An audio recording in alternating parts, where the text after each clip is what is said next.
দেখতে পাচ্ছ আমি এই সময় এই কাপড়গুলো ব্যালকনি থেকে নামালাম। আসলে কিছুই নয়, আজকে কাচতে আমার দেরি হয়ে গেছিলো ওয়াশিং মেশিনটা চালাতে, তো দেরি হয়ে গেল একটু। 12টায় কেচে কুচে 12:30 একটা বেজে গেছিলো আমার শুকুর দিতে, তাই জন্য শুকোতে একটু দেরিও হয়ে গেল। আমি নিয়ে চলে এলাম, এবার এগুলো গুছোবো। দেখতে পাচ্ছ কটা বাজে, 11:45, মানে হ্যাঁ 10:20 বাজে, তো অনেকটাই দেরি হয়ে গেছে। বাট ঠিক আছে, পুটের এখন এমনিতেই খাওয়ার সময় হয়নি।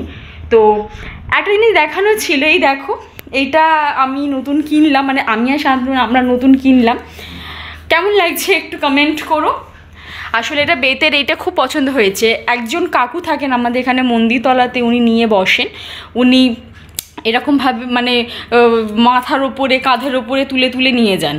তো ওই দিন আমরা যাচ্ছিলাম আর হঠাৎ করে আমার চোখে পড়লো যে কি সুন্দর এরকম নিয়ে যাচ্ছে, মানে হয় না, খুব ভাল লাগে এরকমভাবে দেখলে। আর যেহেতু নতুন বাড়ি, আস্তে আস্তে সাজাতেও খুব সুন্দর লাগে।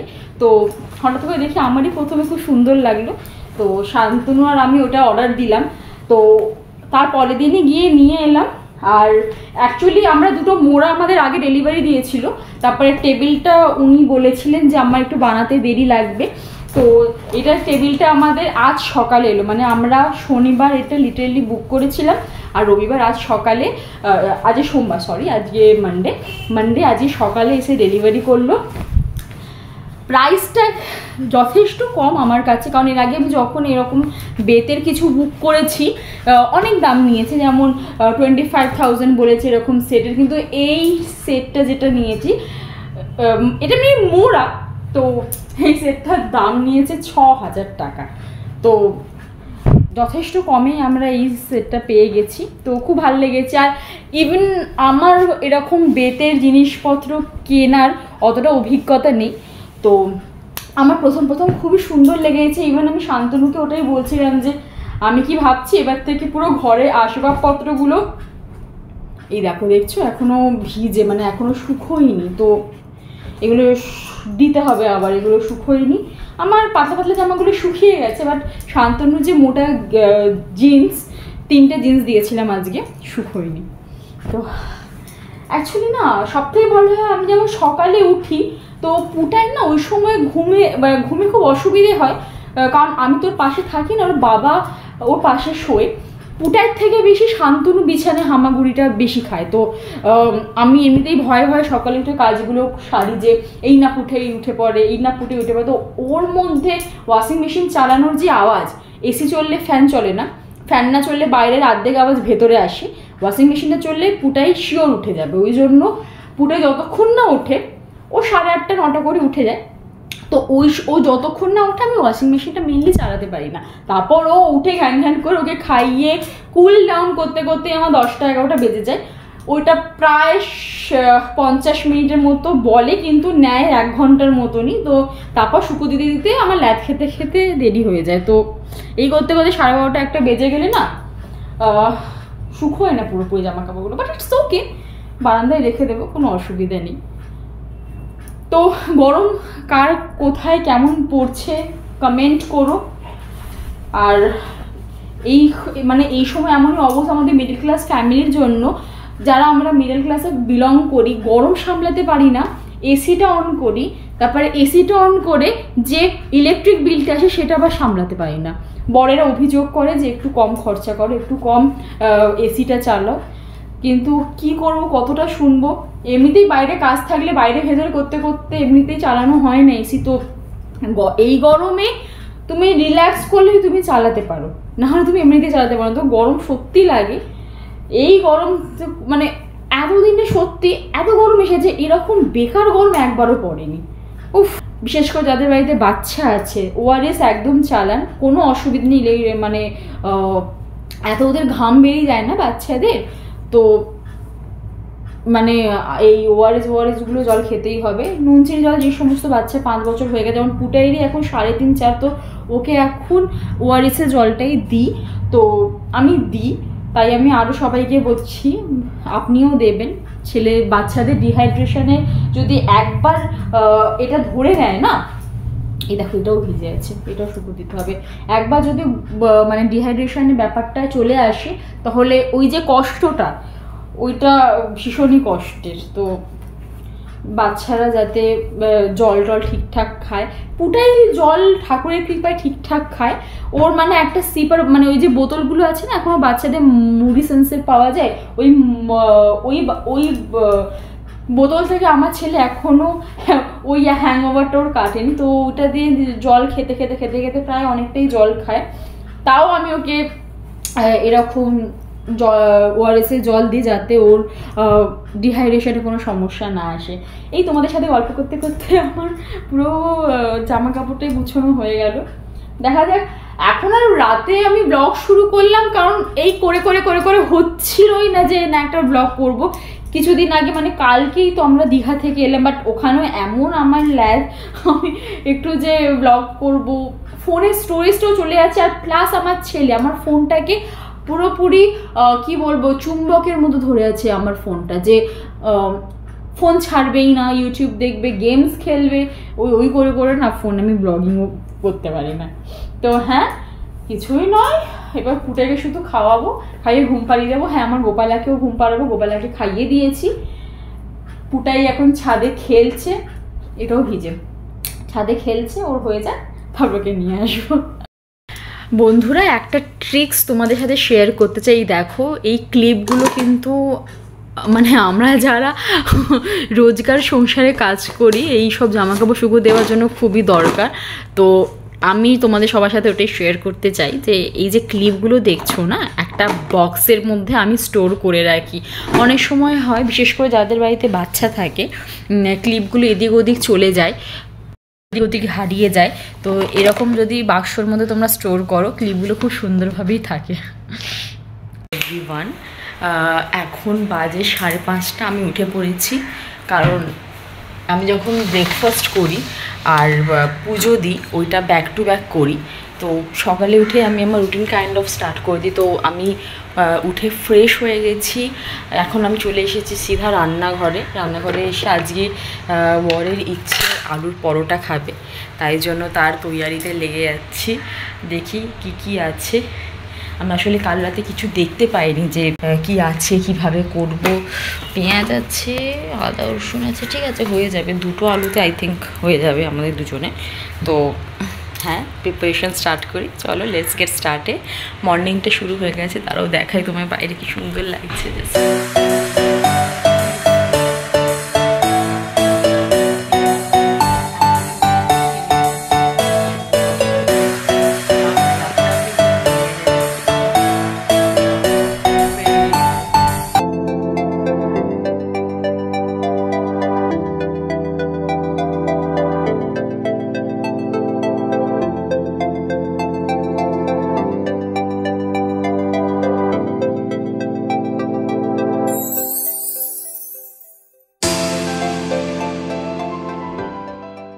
আমি এখানে আলু বসিয়ে দিয়েছি, ইভেন শুরু হয়ে গেছে সিটি দেওয়া। এরপর আমি তাড়াতাড়ি করে মিনওয়াইলে আমি ময়দাটা মেখে নেব। অনেকে আটার পরোটা খায়, বাট আমাদের মানে পরোটাই আমরা বেশি প্রেফার করি, কারণ খুব সুন্দর টেস্টি হয়। তো ময়দার পরোটাই আমি এখন বানাচ্ছি।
তো আমি এখানে এরকমভাবে লিচি নিয়ে নিলাম। আমি এখানে আটা দিয়ে বেলবো, আপনারা চাইলে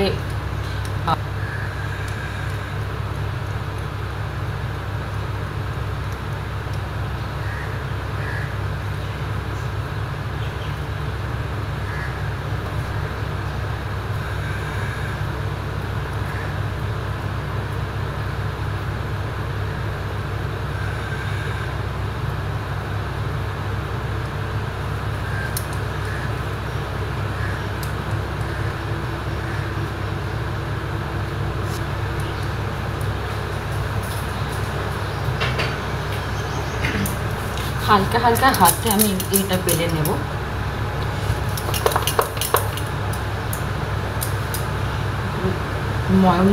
ময়ম বলছি, সরি, আমি এখানে ময়দার গুঁড়ি ইউজ করছি, তো আমি ময়দার গুঁড়ি ইউজ করে বেলবো।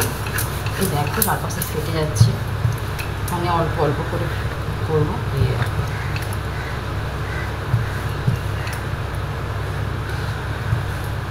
কোনো অসুবিধা নেই, যদি এরকম হয় তোমার যখন খাবে তখন তোমাদের খুব ভালো লাগবে।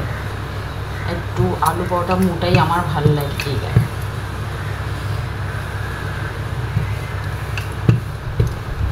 এই যে হয়ে গেল। আমি এরকম করে এক এক করে সব কটা বেলে আমি এগুলো রাখবো না, এক্ষুনি আমি চাটু বসিয়ে দিচ্ছি, গরম গরমই ভেজে রেখে দেবো।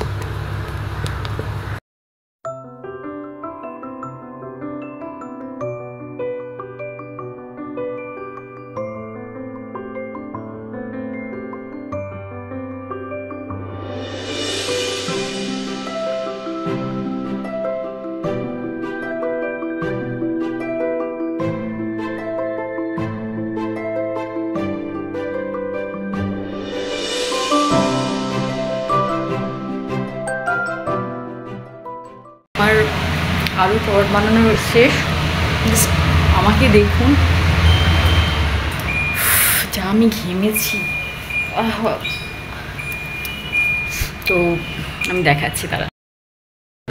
এই যে আমার এখানে আলুর পরোটা আমি রেডি করে নিয়েছি, 6টা আলুর পরোটা বানিয়েছি। 6টা এনাফ, এমনিতেই শান্তনু বেশি খেতে পারে না, কারণ এটা অলরেডি মোটা হয়, তো খেতে পারে না। তো ঠিক আছে। আর এখানে অবস্থাটা একবার জাস্ট দেখুন, ঘড়িতে এখন 6:30 বাজে, আর এই অবস্থা আমার রান্নাঘরে। আমি আগে করে রেডি করে নিই এইটা, কারণ এরপর আমি পুজো দেব, তো রান্নাঘর অগোছালো রেখে পুজো দেবো আমার কোনো ইচ্ছে নেই। তো আমি চটপট তাড়াতাড়ি করে কাজটা শুরু করে দিই, এটা একটু পরিষ্কার করে দিই, না হলে আমার ভালো লাগবে না পুজো দিতে। আমি পুজো দিয়ে দিয়েছি, আর আমি পুজো চলাকালীন আমি ব্লগ করিনি, কারণ আমার ফোনটা খুব একটা বেশি ভালো নয়, মানে পুটাই সবসময় ইউজ করে, তো ওই জন্য আমি এই ফোনটা সবসময় ওই পুজো কাজে ইউজ করি না। তো এখানে আমি পুজোটা দিয়ে দিয়েছি, তোমাকে জাস্ট ওপর থেকে দেখিয়ে দিলাম। এটা আমার সব ঠাকুর, এইটা হচ্ছে আমার তুলসী মা, এখানে হচ্ছে আমার মনসা মা।